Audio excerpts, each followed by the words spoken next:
precisamente en la arquitectura, en los edificios, ¿no? En los lugares, ¿no? Cuando de pronto vuelves a pasar por esos sitios y nuestras rutas buscan eso precisamente, ¿no? Buscan eso precisamente, ¿no? Evitar la historia oficial, evitar los grandes acontecimientos para construir un relato de las clases peligrosas. Cuando digo clases peligrosas, es la expresión que se utilizaba en los años 20-30 para hablar de las clases populares, ¿no? Aquellos que construyen la historia. Son ellos los que construyen la historia, no la construyen los ricos, no la construye la aristocracia, ¿no? Las clases peligrosas, ¿no? En esas clases peligrosas está todo lo que nos podemos imaginar, ¿no? El AMPA, la clase trabajadora, los criminales, esos barrios que hubo un momento en que se llamaron barrios tenebrosos. Eso me encanta, porque yo que he investigado mucho la cultura del cambio de siglo, ¿no? Un momento en que llaman los barrios tenebrosos, ¿no? Los barrios tenebrosos. Y precisamente estamos cerca de un barrio tenebroso, porque tenéis el epicentro de Europa prácticamente como fue el barrio chino, que lo conocéis muy bien, y yo no he venido aquí a hablar de vuestra historia, ¿no? Pero tiene que ver con la arquitectura, con la psicogeografía. Esta mañana estaba releyendo ayer un libro de Alfred Corbin que se llama La otra parte, que es un libro maravilloso. Los surrealistas tenían a Corbin como uno de sus padres, ¿no? Y esa novela que se llama La otra parte, que si no la habéis leído os la recomiendo, es maravillosa. De pronto hay un momento dado que dice, yo escribía, él es pintor, ¿no? Y dice, yo pintaba cuadros y de pronto me ponía a escribir sobre los cuadros e inventé una cosa que se llama psicografía, ¿no? Él, en 1909, en su novela, habla de psicografía, ¿no? De cómo imprime a sus obras de arte, a sus cuadros, un componente emocional, ¿no? Un componente emocional. Y de pronto, para mí eso es muy importante. ¿Por qué? Porque la ciudad, ¿no? La arquitectura, los lugares, el pasear, como actividad totalmente aleatoria, que es curioso porque no porque Henry David Thoreau o Walt Whitman ya estén en dominio público y demás, pero hay un auténtico boom de esa literatura que tiene que ver con el campo, con la ciudad. De alguna manera yo creo que es una sospecha de que hemos perdido algo, ¿no? Hemos perdido algo, ¿no? Y en el fondo, la pérdida yo creo que ya es absoluta, ya es total. No creo que haya posibilidad de cambiar eso, ¿no? No creo que haya posibilidad de cambiar eso. Es como el que viene a decir, os vengo a dar malas noticias. Ya la catástrofe, para mí, es totalmente inevitable. Es una cuestión de matemáticas, ¿no? Pero yo siempre os he hablado en alguna ocasión, en alguna otra presentación, os he hablado de el cuento ese de la rana y el escorpión, ¿no? El escorpión le dice a la rana, rana, me voy a subir a tu espalda y a ver si me ayudas a cruzar el río. Y la rana hábilmente dice, no, pero me vas a picar y nos vamos a hundir. Y entonces sabéis lo que sucede. Se sube, la rana dice, bueno, si me pican nos vamos a ahogar los dos, pero se sube y cuando van a mitad de camino, de pronto, nota el aguijón, se van hundiendo bajo el agua, ¿no? Y tiene tiempo de preguntar la rana al escorpión, ¿por qué has hecho eso, no? Y el escorpión dice, porque es mi naturaleza. Yo creo que hemos sobreestimado el sentido de esperanza, ¿no? El sentido de esperanza. En el fondo lo que nos dice la rana es que seguiremos haciendo lo que hacemos, es decir, seguiremos resistiendo de alguna manera porque está en nuestra naturaleza, aunque sepamos que vamos a perder, que vamos a ser derrotados. La historia que yo he escrito en mis libros, la historia que aparece en los libros de La Felguera, es una historia de derrotado. Es una historia de derrotado, ¿no?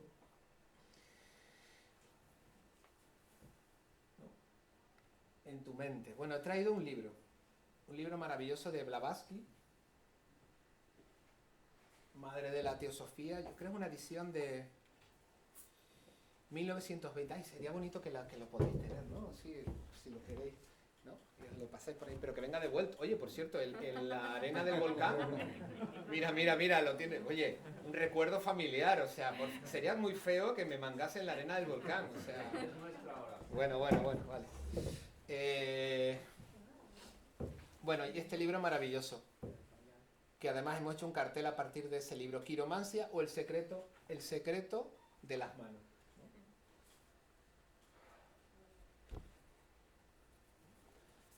De 1918.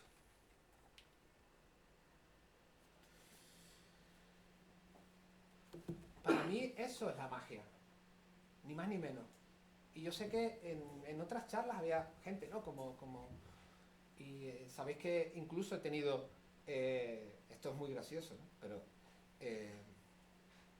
muy gracioso y un poco feo hablar de los demás, pero bueno, no lo voy a hacer. Pero he tenido mis más y mis menos con Iker Jiménez.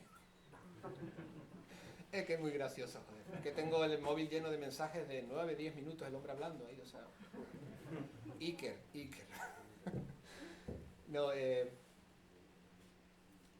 no me interesan las ciencias ocultas. No me interesa nada de eso. No me interesa nada de eso. Creo que no interesa nada de las ciencias ocultas en la Felguera. Pero estamos evitando ocultismo. ¿Por qué? Y en eso yo creo que coincido bastante con un buen amigo que es Javier Sierra. Él difunde lo que llaman la ocultura, ¿no? Y una vez que coincidí con él, que además fue gracias a Salva, que nos hizo de Celestino, una persona tremendamente inspiradora, muy vitalista, ¿no? Muy generosa. Y lo importante, todo esto es algo muy personal mío, ¿no? Pero lo importante no son las respuestas, lo importante son las preguntas, ¿no? Que las preguntas sean abiertas. Por ejemplo, yo siempre me he criado en un ambiente de absoluta, a mi alrededor, de absoluta locura, drogas, caos y demás. Pero yo nunca he sido así, ¿no? Yo nunca he sido así. Yo siempre, de alguna manera, he creído, ¿no? He creído, ¿no? Y sigo siendo así. Pero esa necesidad por convertirlo todo en ciencia, esa necesidad por saberlo todo, pero a todos los niveles, no hablo solamente del mundo oculto, esa necesidad por tener todas las respuestas. Por Dios bendito, o sea, yo no sé lo que está pasando en Ucrania.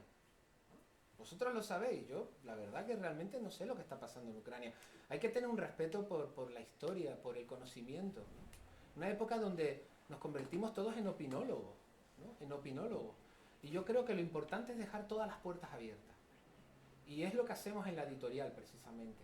O en mis libros, lejos de contar contar verdades. Sartre dijo una vez que hemos luchado toda nuestra vida por un mundo en el que no nos gustaría haber vivido, ¿no? ¿No? Lo importante es dejar abiertas esas puertas, ¿no? Lo importante es, o para mí lo importante es, trabajar con la contradicción, ¿no? Porque creo que la naturaleza humana es como la historia. Somos seres contradictorios. La historia no tiene coherencia, no tiene ningún tipo de coherencia. La historia no tiene ningún tipo de coherencia. ¿Por qué suceden los procesos históricos? Porque pasan, ¿no? Hace un siglo los comunistas se tiraban de los pelos diciendo ¿cómo es posible que Marx se haya equivocado? Y de pronto en un país que prácticamente estaba en el medievo sucede una revolución, ¿no? ¿Por qué pasan determinadas cosas? Pues nuestra naturaleza, ¿cuál es? Posiblemente nadie aquí tenga las manos manchadas de sangre, ¿no? Pero nuestro expediente nunca es del todo perfecto, ¿no? Nuestra naturaleza es contradictoria. Y eso es hermosísimo, ¿no? Tratar con el conflicto, con la contradicción, no con las grandes verdades, ¿no? Tratar con el conflicto. La historia es como la naturaleza humana. Y ante eso, la actitud no es la de no intentar entenderla, ¿no? No intentar interpretarla, todo lo contrario. Pero acercarnos a todo eso, ¿no? Con un respeto. No para validar nuestras propias opiniones, ¿no? Bueno, otra carta muy bonita, Crea. Mira, tengo aquí una cosa que además la conseguí hace un mes, que tiene que ver con vosotros, porque se lee mal, pero... Bueno, veis lo de arriba España, ¿verdad? Sí, eso sí se ve. Y luego pone pase. Pero esto es una tarjeta para el Venus Sport de la calle Tigre, ¿no? Que está muy cerca de aquí, creo, ¿no? Venus Sport Palace Ball, ¿no? Y pone arriba España y pone para los bailes de noche de los días festivos. Y entonces era una tarjeta que distribuía a la Falange para poder ir a los bailes nocturnos. Y además hay una nota que me encanta que pone: si por cualquier motivo, falta de luz, huelga, lockout u otra fuerza mayor, se tuvieran que suspender los bailes, no se admiten reclamaciones. No sé cómo no ha sido esto replicado ahí totalmente, ¿no? Pues de alguna manera, sí, hemos intentado construir una historia de esas clases peligrosas. Sabéis que no solamente los libros de Fuera de la Ley, ahora hemos publicado un libro que se llama Psicalípticas, que si no lo tenéis que ir a comprarlo, que tendrán ejemplares ahí, maravilloso, ¿no? ¿Por qué? Porque de alguna manera es el intento por dar dignidad a un pasado que ha sido contado mal, ha sido contado tarde. Somos un país con muchísimos complejos, ¿no? No mimamos nuestros bajos fondos. Esta mañana en el CCCB le estaba diciendo: los franceses se rasgan las vestiduras por cuando saben que Fantomas era uno de los nuestros. Fantomas era mallorquín. O sea, el Fantomas que da lugar al personaje era Eduardo Arcos Puig, mallorquín, ¿no? Luego esa frase de cuidado con lo que deseas porque puede hacerse realidad, ¿no? Porque decía, y nadie ha hecho una película, una serie, digo, mejor no lo desees porque luego lo hacen y es todavía peor, ¿no? Pero ese intento por construir ese relato, de alguna manera yo creo que en el fondo lo que somos es lo que fuimos, ¿no? Pero ¿qué país somos? ¿No? ¿Qué país somos? Yo, en mi último libro, que comentaré pero brevemente, es la primera vez, yo siempre estoy escribiendo, ¿no? Y es la primera vez en una década que no estoy escribiendo absolutamente nada. O sea, llevo 2 meses sin escribir ni una sola línea, ¿no? Y yo creo que cuando abrimos ciertas puertas, y en este país hay una puerta que todavía está ahí abierta, y cuando la abres de pronto, ¿no?, encuentras como monstruos, ¿no?, que tiene que ver con lo que hemos sido. Hay una frase que hace muchos años alguien la dijo y a mí me ha servido muchísimo, ¿no?, que tiene que ver con la memoria histórica, ¿no? Y decía esa persona: hacer que los muertos del pasado se paseen por el presente de los vivos, ¿no? Eso es la memoria histórica. No hablo solamente de la gente que está en las cunetas, no. Que los muertos del pasado se paseen por el presente de los vivos, que ese pasado no sea pasado, ¿no? Que ese pasado... ¿Pero qué país somos? Porque si concebimos que la historia tiene un principio, tiene un final, entonces nos creamos ese relato que nos dice que hubo 40 años de dictadura, que luego hubo una transición, que llega la democracia y ahora vivimos aquí en no sé qué situación, ¿no? Y en el fondo todo es más complejo, ¿no? Somos lo que fuimos, ¿no? Somos lo que fuimos. Y yo lo que he encontrado, lo que es un país muy dado a la violencia. Un país que tiene fenómenos como la Legión, ¿no?, que por cierto nos amenazaron cuando sacamos un libro, ¿no?, que se llamaba España Salvaje, ¿no? El presidente, un tipo patibulario con un parche en el ojo, cosa que es lo único bueno que tenía ese sujeto, que es que me encanta la gente que tiene parches en los ojos. Pero este hombre con un parche en el ojo, tertuliano, por supuesto, Libertad Digital, ¿no? Claro, es un país muy dado a la violencia, ¿no? Y cuando digo que me he quedado absolutamente paralizado es porque durante 6 años estuve escribiendo un libro que acabé realmente tocado. O sea, me encontré en el último minuto, a una serie de personas que cada mes iban desapareciendo, ¿no? Gente muy dañada, gente muy mayor, gente muy tocada, que lo que me contaba era una historia que en este país no fue una nota a pie de página. En este país hubo un momento, y todavía lo es, en el que hay un sótano en el que conviven y se hacen buenos amigos, mercenarios, terroristas, escritores, intelectuales, artistas, ¿no? Bueno, y de eso comentaré un poco al final. Ya voy a ir avanzando y demás. Mira, los contemporáneos, mirad que ya no se ve muy bien, pero ya no se hacen portadas así. Por cierto, di algo por ahí, ¿no? No ha venido aquí ni devuelto ni la arena del volcán. Ah, bueno. Fernando, ¿qué te estoy viendo? Bueno, ya no se sacan cosas tan bonitas como esta, ¿no? Mirad estos colores.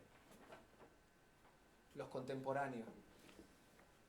Fijaos, mira, Pío Baroja. Sabéis que a mí me encanta Pío Baroja, ¿no? Y de pronto una de las hazañas que más me siento orgulloso es convertir a Pío Baroja en alguien vivo. Porque me imagino que os habrá pasado también. Yo en el instituto me hablaban de Pío Baroja y yo salí escaldado totalmente. Pero de pronto en el año 1899 está en París Pío Baroja y de pronto ¿a quién se encuentra Pío Baroja? En la descripción más bonita que he leído sobre Oscar Wilde. Dice, va andando por la calle y de pronto se encuentran, dice, era extremadamente alto. Dice, pero un año después él se quita la vida. Era extremadamente alto. Iba con cara triste. Y dice una descripción súper bonita. Dice, llevaba en los bolsillos muchísimos periódicos arrugados, ¿no? Y de pronto un Pío Baroja que conoció a Malatesta, el anarquista. Fue a verlo al taller. Va por Whitechapel siguiendo el rastro de Jack el Destripador. Eso es una maravilla. 10 años después, además él cuenta, todavía hablaban de los crímenes de Jack, ¿no? Todavía hablaban de los crímenes de Jack, ¿no?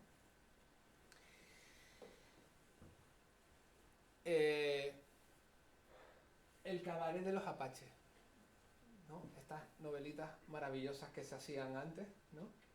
Esto es de 1930 aproximadamente, ¿no? Sí, de 1930. Tenéis una cosa en la exposición que es maravillosa, que no estaba en la inauguración, que es el arma de los apaches, que era un puño americano, cuchillo, pistola. Pues allí se exhibe en el CCCB, ¿no? De alguna manera esto es lo que hemos intentado hacer, ¿no? Lo que intentamos hacer. Esa historia que nos ha contado de las clases peligrosas, ¿no?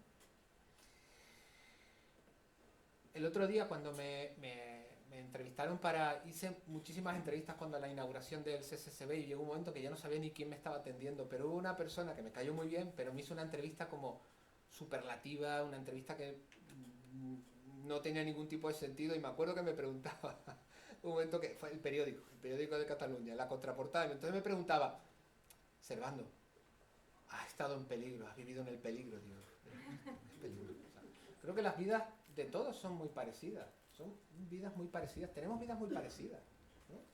En el fondo tenemos vidas muy, muy parecidas, ¿no?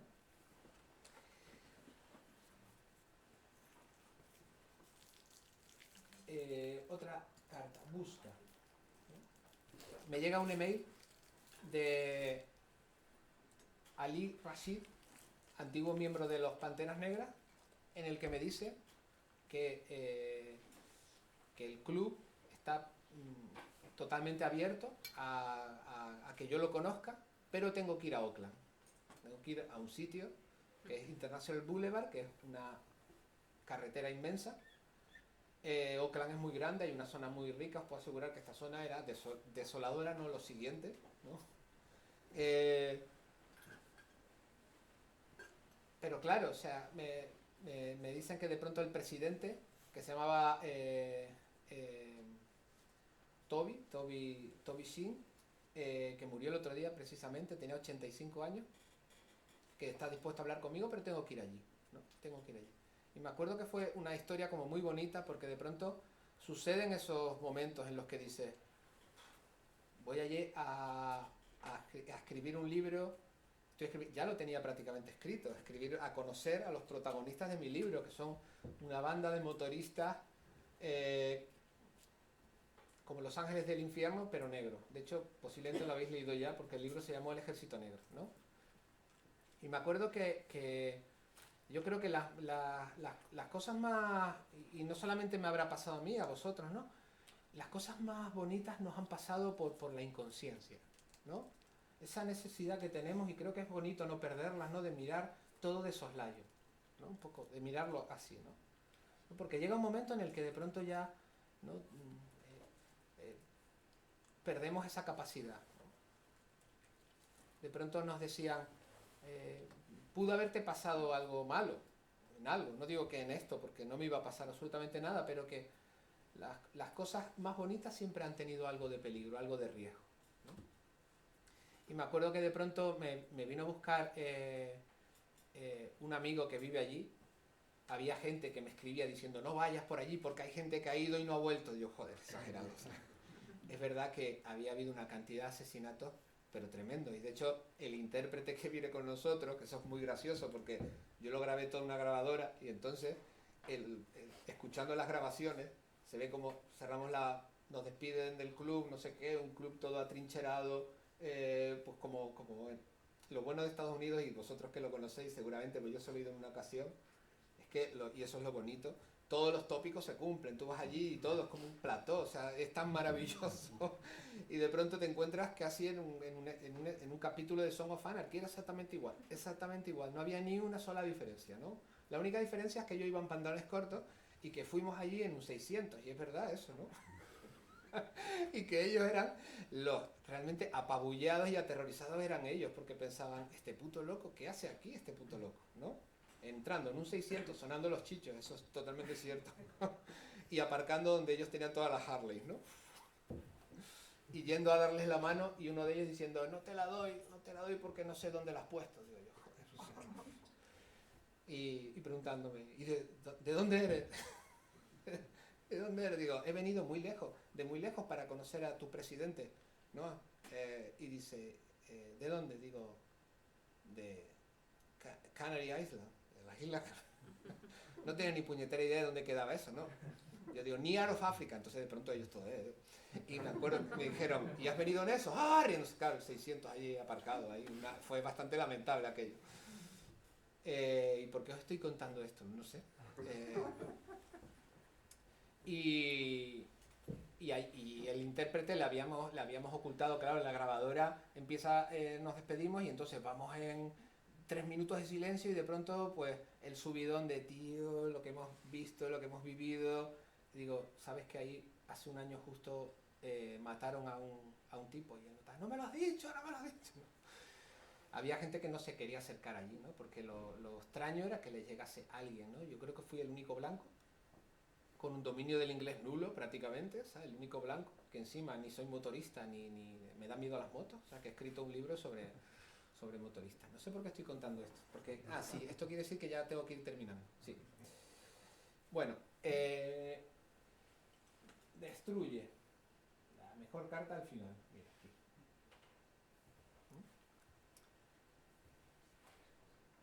Destruye era la canción de los ilegales, sí, claro, sí. De hecho, me ha venido a la cabeza ahora cuando nos amenazaron los legionarios, suena fatal esto, nos amenazó un señor con un parche en el ojo, realmente, ¿sabes? Pero cuando nos amenazaron los legionarios, Jorge Ilegales me llamó de México, él había hecho un prólogo y me acuerdo que si alguna vez lo habéis conocido, sabéis que él cuando habla, cada frase es como si fuera una cita, o sea, cada frase es como una cita, ¿no? Uno empieza a escucharlo y lo que tiene que hacer es quedarse callado, ¿sabes? Quedarse callado, ¿no? Y escuchar lo que está diciendo, evidentemente, ¿no? Pero decía, ¿pero qué problema tienen con Millán Astray? ¿Qué problema tienen con Millán? ¿Por qué les ha ofendido? Dice, no, porque ellos mandaron una carta pidiendo una rectificación al país y a otros, bueno. Entonces decían que Millán Astray era una persona sensible, amante del arte, ¿no? El bushido sería del arte del buen morir, del arte. De hecho hizo un prólogo a un libro sobre el bushido, ¿no? Y entonces Jorge Ilegales, que había hecho el prólogo para nuestro libro, y él había actuado ante legionarios en Fuerteventura. Dice, si yo estuve allí tocando con ellos, 6 horas estuve tocando, un poco exagerado, ¿no? 6 horas, me drogué con ellos, digo, en eso posiblemente sea así, ¿no? Y decía, pero ya ni los legionarios son legionarios. ¿Cómo que era un artista? O sea, ¿no? Esta tarjetita venía en una especie de coleccionable sobre figuras del deporte, ¿no? Y no se ve muy bien, pero la habéis visto, yo creo, ¿no? Es de un Pacheco cubierto de sangre, ¿no? Con su gorrillo legionario, ¿no? Y esto, ¿por qué cuento esto? Porque os voy a hablar de mi último libro. Eso era realmente lo importante, ¿no? De un Pacheco, esta tarjeta. Yo se la he enseñado a él. De hecho, él no lo tiene. Él no la tiene. No tiene fotocopias. Él va con una carpeta bajo el brazo, con fetiches, con fotografías, por si encuentra a fans para firmarle autógrafos, ¿no? Y hace 2 meses aproximadamente a él lo ingresan en un centro en una residencia de mayores, ¿no? Una residencia de mayores. Hasta hace muy poco tenía la cabeza perfectamente perfecta, pero hace 2 meses lo ingresaron en un centro, una residencia de mayores. Y es curioso porque él se cría no nace en ese sitio, pero se cría muy cerca de donde estaba el estadio del Vicente Calderón, del Atlético Madrid. Y ahí, curiosamente, y es algo que a mí me llamó muchísimo la atención, esa idea de que en el fondo el territorio siempre está ahí, ¿no? Y siempre atrae lo mismo, ¿no?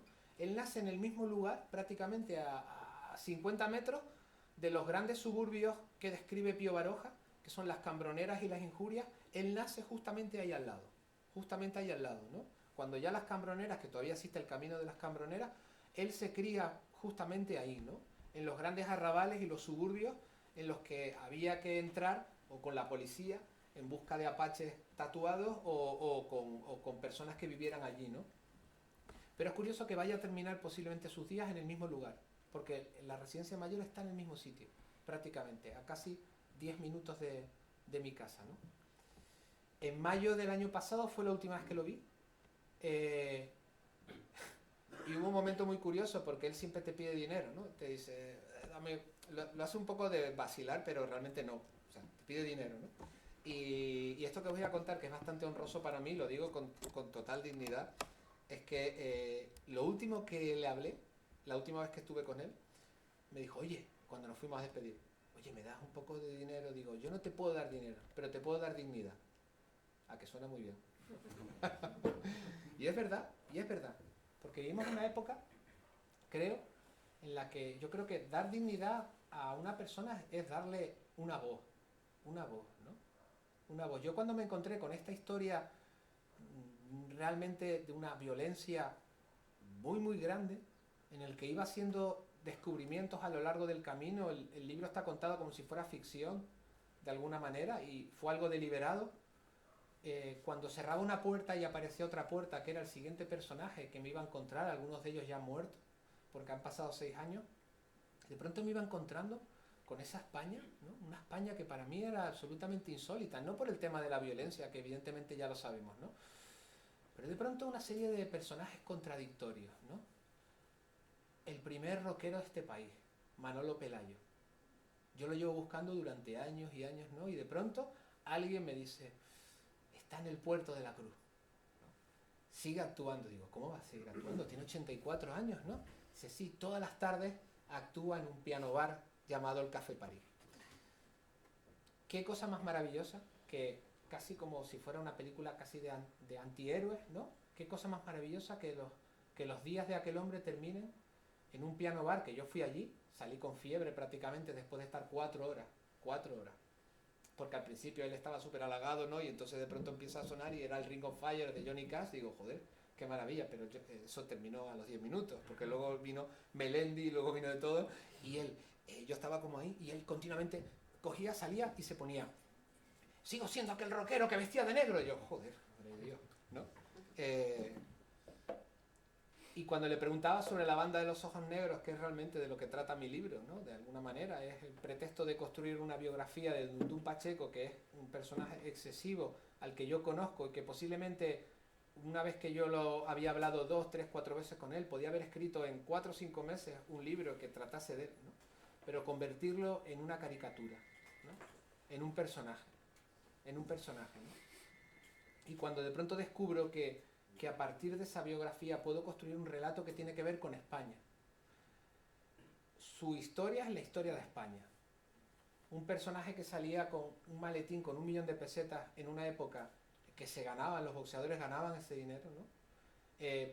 Por supuesto no se declaraba Hacienda, y de pronto ese auge meteórico, y de pronto hay una caída brutal, él en los años 80 tiene un accidente, se retira del boxeo, aunque sigue peleando, cojo además, y sigue ganando hasta finales de los 80, ¿no?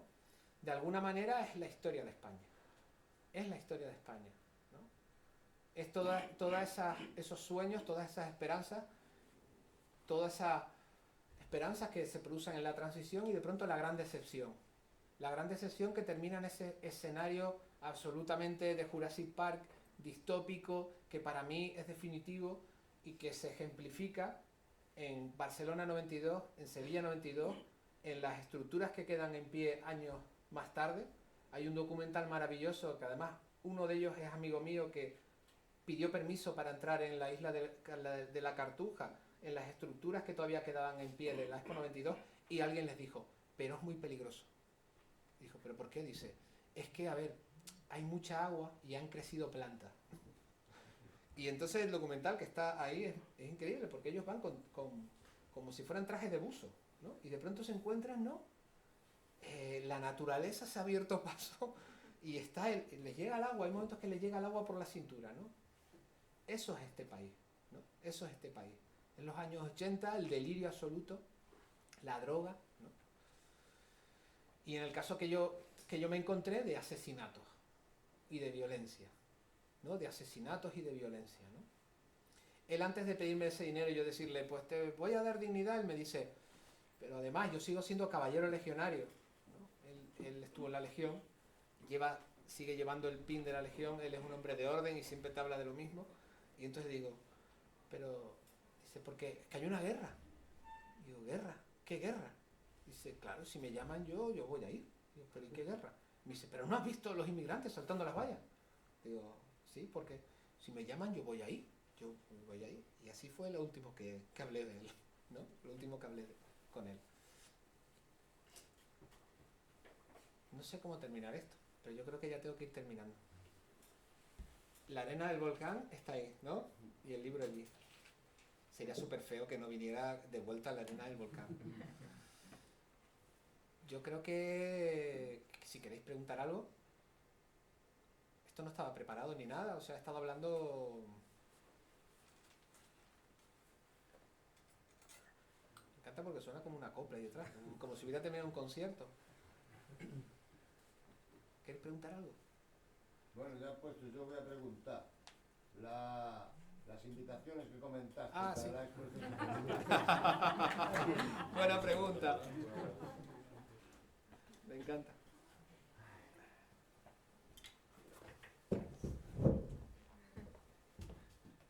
De hecho, yo creo que es que me han dado un paquete en el CSCB y venían dentro, pero yo creo que se equivocaron. O sea, Es como la arena que tienen que volver de vuelta. no, eso es para vosotros. Bueno, aparte de las invitaciones, ¿queréis preguntar algo? Lo de Oklahoma, ¿lo podrías comentar un poco más? Lo de Oakland. Cuando fuiste a visitar al de la banda. Sí, pero ¿qué querías saber exactamente? No sé cómo fue, cómo te recibieron. Pues me recibieron como ellos querían dar una apariencia de normalidad absoluta. Entonces nos trataron nos trataron increíblemente bien. Fuimos 3 días a entrevistarlos a todos. Vimos el club por dentro, que es como te lo puedes imaginar. O sea, ellos tenían todas las fotografías de los caídos. De hecho, hablaban continuamente de los caídos. Lo único que no vimos fue la table room donde se toman las decisiones, ¿no? Que es como con el mazo y la... y continuamente este hombre, que era algo que me ponía muy nervioso, me decía, porque si tú me faltas al respeto... Y así, yo decía, no, yo no te voy a faltar al respeto. Pero sí nos trataron con... Claro, el nivel de violencia allí es tremendo, pero ellos son una organización y fue lo que me interesó. Con esto que os he dicho de trabajar con personajes contradictorios, ¿no? A mí eso me interesa mucho, ¿no? Ellos son una organización que no son una organización criminal, pero claro, nadie va a ir ahí. Es que nadie va. O sea, de hecho, el día antes que nos quedamos en la casa de una amiga que trabaja para el Maximum Rock and Roll, ¿no? Nos decía, pero ¿cómo habéis logrado entrar ahí, no? Pero claro, no son una organización criminal, pero tampoco son una organización, digamos, normal, ¿no? Están en una zona sometida a una violencia brutal por parte de narcotraficantes y demás, y ellos han sobrevivido porque son una banda que numéricamente no son muy grandes y no han querido, solamente están ahí, no tienen capítulos en otros lugares. Entonces ellos están ahí en un fortín, porque es un fortín con alambradas y demás. Un año antes de ellos estar, matan a un miembro de ellos, supieron quién había sido el que lo había matado y apareció muerto al cabo de unos días el que lo había hecho, y terminó la historia ahí, ¿no? O sea, es un difícil equilibrio entre hacerse respetar, ¿no? Y no caer en la criminalidad, pero luego allí todo es muy raro porque hay reuniones de la policía. De la policía hacen reuniones en el local de los dragones de la Bahía del Este, que así se llaman, ¿no? Porque es la única organización en ese lugar con con cierto respeto para la gente, ¿no? Entonces ellos tienen una campaña que se llama Stop the Violence, ¿no? Que trata de eso, ¿no? Pero es en un lugar donde realmente, o sea, tú ibas allí y eran kilómetros de gente arrastrando carritos, puestos de crack, zonas, licorerías de estas que viene un cristalito, iglesias evangélicas, y nosotros con nuestros 600 ahí escuchando los chichos, ¿no? Uf, eso fue muy grande. Yo quería preguntarte, que no sé si, bueno, que como eres canario, y no sé si lo has hecho ya, o se te ha pasado por la cabeza escribir sobre la época, bueno, sobre la escena que había en la laguna, en los 80, sobre el punk, escorbuto crónico, toda esa época, porque eso parece, ¿no? Como que también se junta con cosas que has escrito, ¿no? Tampoco he leído tanto sobre ti, pero... Sí, bueno, los conozco, a ellos los conozco. Ah, escorbuto crónico. Sí, claro, son... No, o sea, yo realmente... no sé lo que va a suceder, pero yo creo que de aquí a unos buenos años solamente voy a escribir sobre Madrid. Yo creo que... Fíjate que nuestra editorial es muy anglosajona y yo he escrito, estoy hablando de East Bay Dragons y demás, y no estoy haciendo una autocrítica ahí feroz hacia mí, pero creo que solamente se puede escribir sobre las cosas que se viven, ¿no? Y yo ahora mismo tengo una existencia en parte muy bonita por determinadas cosas, pero también muy conectada con el territorio, con la ciudad, con el sur, ¿no? Y a mí me interesa seguir investigando.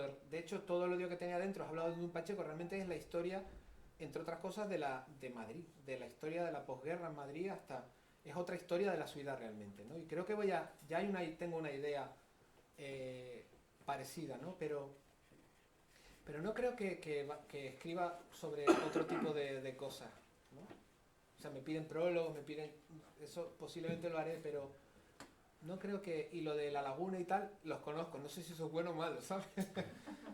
Sí, hay una historia muy interesante que alguien debería hacerlo, y es que escorbuto crónico, que si lo has preguntado es porque te gusta y demás, ¿no? Me imagino, ¿no? Conozco un poco la historia, pero tampoco... Pues hay una historia súper interesante que está vinculada a ellos, y es que escorbuto crónico son de Tenerife, pero ellos en torno al año 83, creo que fue aproximadamente, no me hagáis mucho caso, 83, 84 a lo mejor, ellos van al País Vasco a tocar, pero yo cuando he hablado con ellos me dicen, es que nos querían enmarronar. Entonces yo les he preguntado, ¿y por qué? Y entonces hay una historia muy interesante ahí, porque hay un asesinato. Matan a un que es el presidente de la Juventud Socialista de Tenerife, ¿no? Y entonces culpan a los punks de la laguna de haberlo matado. Y incluso hay una rueda de prensa. Y el titular, que yo tengo los recortes de prensa, es: no necesitamos cadenas para defender nuestras ideas, ¿no? Y entonces, cuando de pronto alguien que su padre es policía les dice, era la época en que te podías fugar, o sea, una cosa que me parece maravilloso, ¿no? No como ahora, que te fugas y te vas a ciudades horribles como Bruselas, o sea, ¿a quién se le ocurre eso? O sea, Bruselas, o sea, antes te podías fugar y te ibas a un lado y desaparecías, ¿no? Ahora ya no hay posibilidad de nada de eso, ¿no? Bueno, pero que eso es otra historia. Además, yo no sé ni qué hora es. Tengo que ir al CCCB a una charla, de hecho. 6:10. Bueno, un poquito. Yo solo quería pedirte si puedes comentar algo más sobre esta contradicción que comentabas, de que no estás interesado en las ciencias ocultas, pero dais mucha porque lo he contado ya. Sí, algo más. No, a ver, suena muy... no estoy interesado en las ciencias ocultas, o sea... Mi opinión sobre todo eso es que a mí lo que me interesa es la potencia del misterio. Y de hecho en la editorial lo que nos interesa es la potencia del misterio. La potencia de abrir puertas, ¿no? El otro día salió en Babelia un reportaje que además Javier Calvo hábilmente me dijo, a buenas horas vienen a descubrir que eso está de moda, ¿no? Porque de pronto nos entrevistan a nosotros y a mucha más gente, editores y demás, y sobre el auge del ocultismo. Digo, pero si son las grandes preguntas realmente ahí, ¿no? Pero yo creo que hay un complejo por parte del mundo oculto de intentar ser una ciencia, y a mí eso me parece un error, ¿no? Intentar ser una ciencia, ¿no? Porque a nosotros lo que nos interesa realmente es el misterio, no el ser un creyente. No el ser un creyente. Por eso el ocultismo, y yo en esto soy a veces muy despiadado, ¿no? Porque cuando empezamos a editar autores vinculados al ocultismo, había gente que nos decía, hey, y va gente a las presentaciones y se vende. Digo, ¿y por qué no? ¿Por qué no? Ya no es un grupo de eruditos, de gente que está compitiendo a ver quién sabe más, cubiertos de libros polvorientos y de... No, o sea, es que creo que hay que hacer las cosas accesibles. Creo que hay que hacer cosas accesibles, ¿no? Y sobre todo, yo además, yo lo he dicho más de una vez, o sea, a mí, por ejemplo, yo venero a William Blake, ¿no? Del cual hemos tenido la oportunidad de editar en 2 ocasiones algo, ¿no? Y yo que me considero una personita muy pequeña, ¿no? Pues yo creo que el señor Blake no podía estar equivocado. Y me acuerdo que La facción caníbal, uno de los libros que escribí, lo terminé precisamente en un monasterio, lo terminé en una hospedería, cosa que es una experiencia maravillosa. O sea, y me hice muy amigo eran 7 monjas, las que habían en el monasterio. La más joven tenía 74 años, la hermana Rosa. Cada vez que se enteran que voy a La Palma, mi madre las conoce, ¿no? Me llevan mermeladas, me traen cosas y tal, y me dicen, qué pena que no creas. Y digo, pero si yo creo. Digo, y me acuerdo al padre Jesús Mari, que luego murió, yo le llevé el libro de Job de William Blake. Le dije, este es como tú, un fanático, ¿no? Y es verdad. Y en el fondo, estamos aquí porque somos fanáticos, ¿no? Estamos aquí porque somos fanáticos, porque la cultura de los fans, ¿no? Y eso lo creo realmente, ¿no? Son motores de progreso, ¿no? Las bajas pasiones son motores de progreso.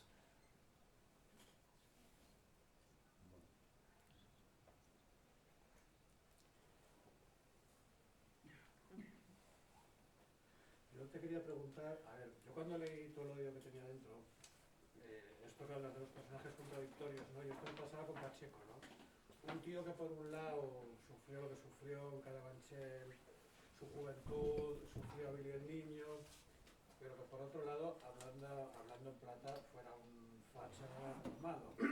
Entonces, bueno, un poco ver cómo te sentías tú, ¿no? O sea, de las distancias cortas, ¿no? Con una persona tan contradictoria, por un lado, eso, ¿no? Digno de piedad, y de, bueno, piedad no es una palabra que me guste, ¿no? De lástima, pero bueno, de empatía absoluta, y por otro lado, que a mí por mis ideas me da tan para atrás, su ideología, ¿no? ¿Cómo fue el trato con él así? Pues creo que en esa dignificación de dar voz y tratar con respeto a personajes, incluso a Dundun Pacheco, ¿no? Una de las cosas que hay que tener en cuenta es que no podemos mirar el pasado con los ojos del presente, ¿no? Y de alguna manera todo este tipo de personajes, o Mariano Revilla, el número 2 de la banda de los ojos negros, que es un personaje para mí importantísimo, que lo conocí en el último minuto. Tipo que me coge el teléfono y lo primero que me dice, después de haberlo estado buscando 3 años, es con una voz absolutamente brutal. O sea, de hecho le he mandado el audio a colegas y han dicho, tío, o sea, es la de tengo 2 metros de cicatrices en el cuerpo, ya todos han muerto, el último que quedaba vivo era Ángel el Vikingo, que se pegó un tiro en la cabeza cuando ya no podía andar. Sí, yo no voy a hablar de los muertos. Además dice una frase muy bonita que es, lo que hice no estoy orgulloso ni estoy arrepentido, el sufrimiento me lo llevo yo.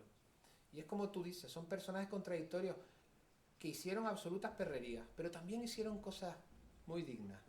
Y cuando miramos el pasado con los ojos del presente, nos olvidamos cosas, que hay una fuerza concéntrica y un panóptico en Carabanchel, que es la cárcel, ¿no? Y de pronto era muy complicado evitar no caer ahí, ¿no? ¿Cómo se le da dignidad? No lo sé, pero convirtiéndolo en la Dundun manía, no, por supuesto. O sea, no por supuesto, ¿no? Porque en Mear Sangre hay una página y media donde relata una violación. Y eso son cosas que... ¿Cómo trato a un personaje así? Me acuerdo que una de las veces fui con Bea, mi pareja, ¿no? Y Bea decía... Llegó a casa diciéndome, yo me voy a poner el termómetro, creo que tengo fiebre.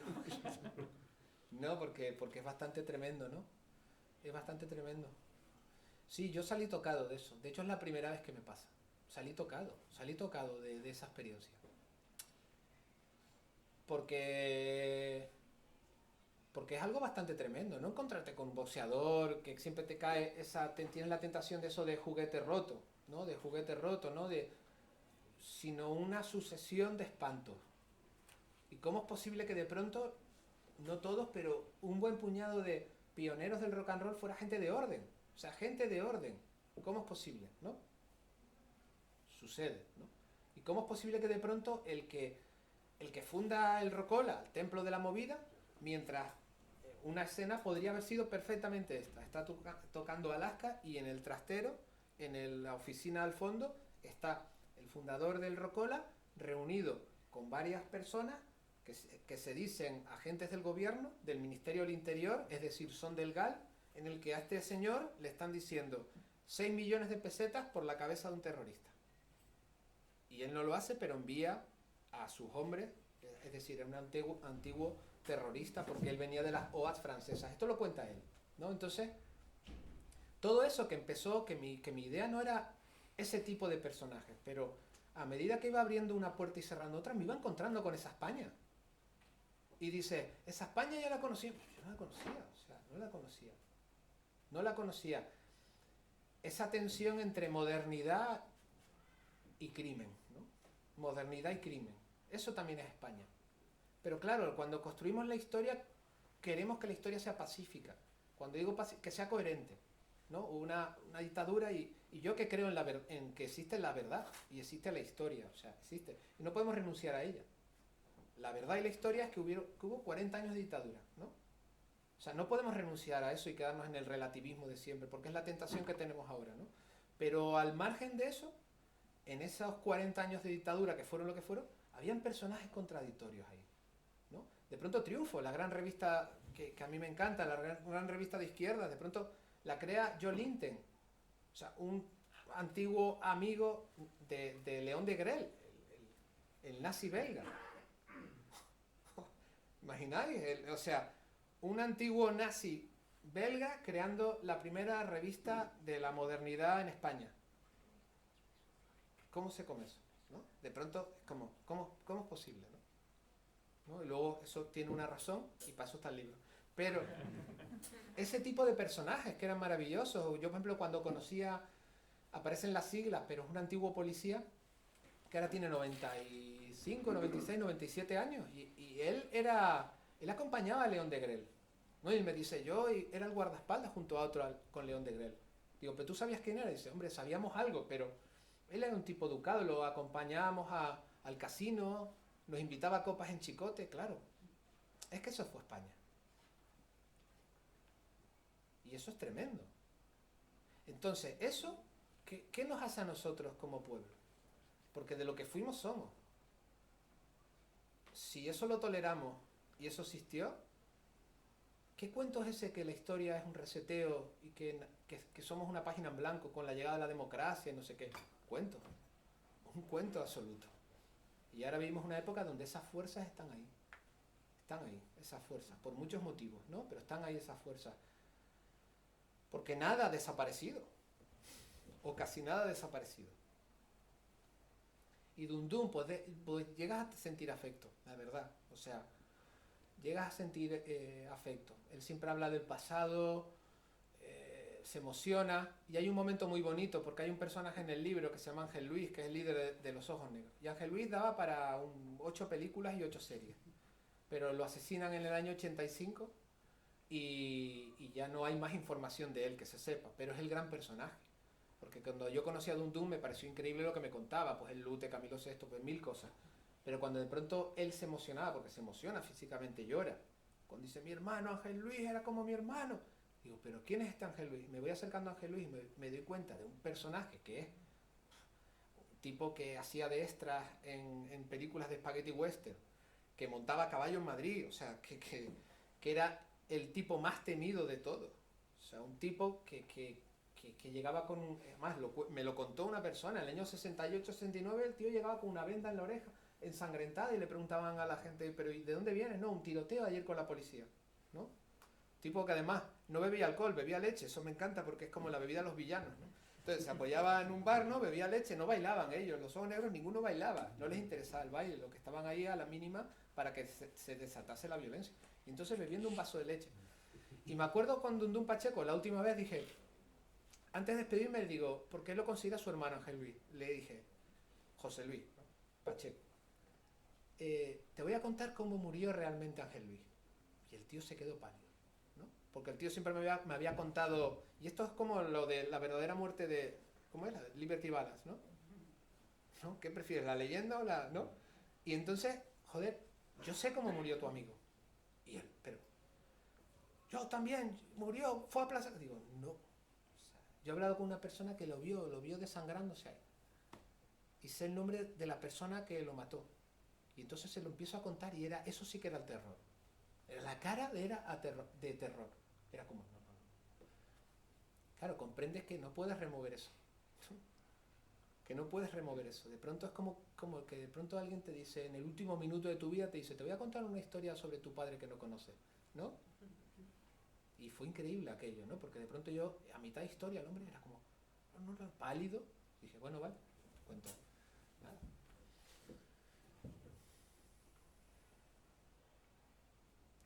Yo no sé, ha leído, no, fíjate que el libro él decía, dame el manuscrito antes de que digo, no, porque es que no te va a gustar.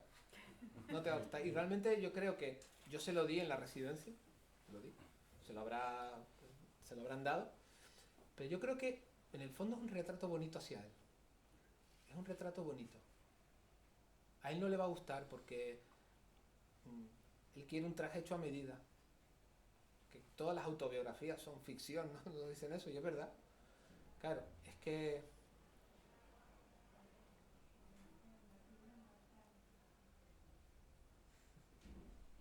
Yo creo que me tengo que ir, ¿eh? Aparte, saben que tengo el peor plan del mundo, no me importa decirlo. O sea, yo tengo que ir ahora al CCCB a dar una charla, atención, a suscriptores de La Vanguardia, o sea, de verdad. Y entonces se lo decía a un amigo, digo, eso existe. Yo nunca he conocido... Es como conocer a alguien de la Juventud Socialista. Yo nunca he conocido a nadie de la Juventud... No, eso existe. De pronto, o sea, voy a llegar, eso sí que es terror, voy a llegar y me voy a encontrar con 30 suscriptores de La Vanguardia. Lo que hay que hacer para ganarse el pan, ¿eh? Esto ha salido aquí, ¿no? Sí. Vale,